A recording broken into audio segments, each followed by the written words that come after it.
அன்பர்களே, இன்று பஞ்ச ஆரண்ய தலங்களிலே மூன்றாவது தலம் வன்னிவனம் எனப்படும் ஹரித்வார மங்கலம், அதாவது அரதை பெரும்பாழி பாதாளேஸ்வரர் திருக்கோயிலுக்கு செல்கிறோம்.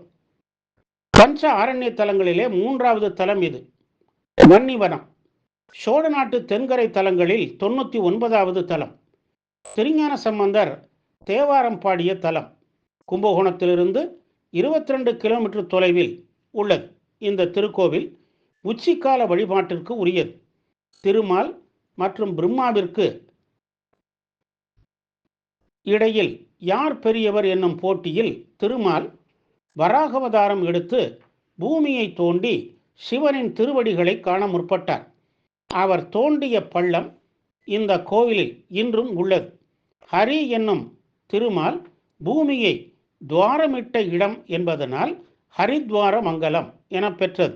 இத்தல இறைவன் வராகத்தின் கொம்புகள் ஒன்றை முறித்து தன் மார்பில் அணிந்து கொண்டதாகவும் சிவபெருமான் உள்ள கோயிலாக தலபுராணம் கூறுகிறது. 3 நிலைகளை கொண்ட ராஜகோபுரம் கிழக்கு நோக்கியது. உள்ளே சென்றதும் வலப்பக்கம் நடராஜர் தெற்கு நோக்கி காட்சி தருகிறார். பதஞ்சலி, வியாகரபாதர், சிவகாமியும் உடன் உள்ளனர். வெளியில் சுப்பிரமணியர் சன்னதி உள்ளது. சம்பந்தர் பாடிய தல தேவார பதிகம் கல்வெட்டிலே பொறிக்கப்பட்டுள்ளது. வெளிப்பிரகாரத்தில் விநாயகர் சன்னதி உள்ளது. தட்சிணாமூர்த்தி தனி சன்னதி கொண்டுள்ளார். எதிரில் தலமரமாகிய வன்னி மரம் உள்ளது. கோவிலின் முன்னும் பின்னும் 2 வன்னி மரங்கள் உள்ளன.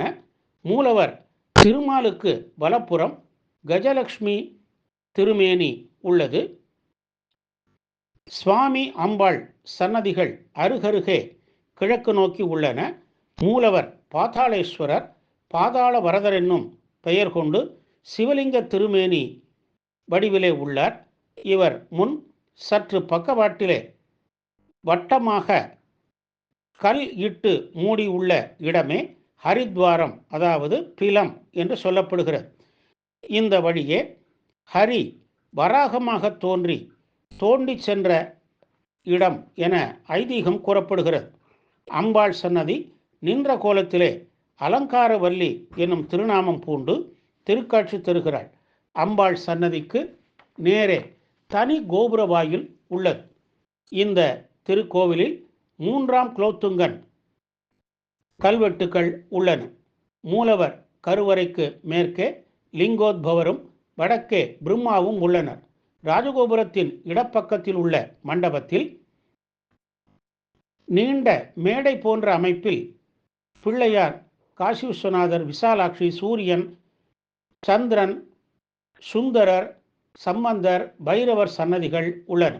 திருமணப்பேறு, மகப்பேறு வேண்டுவோர் அலங்காரவல்லியை தரிசித்து வேண்டிக் கொள்கின்றனர். வைகாசி விசாகம், மார்கழி திருவாதிரை, அன்னாபிஷேகம், மகா சிவராத்திரி, பிரதோஷம், விநாயக சதுர்த்தி, தேய்பிறை அஷ்டமி, ஆடிப்பூரம் முதலியவை இங்கு விழா நாட்களாகும்.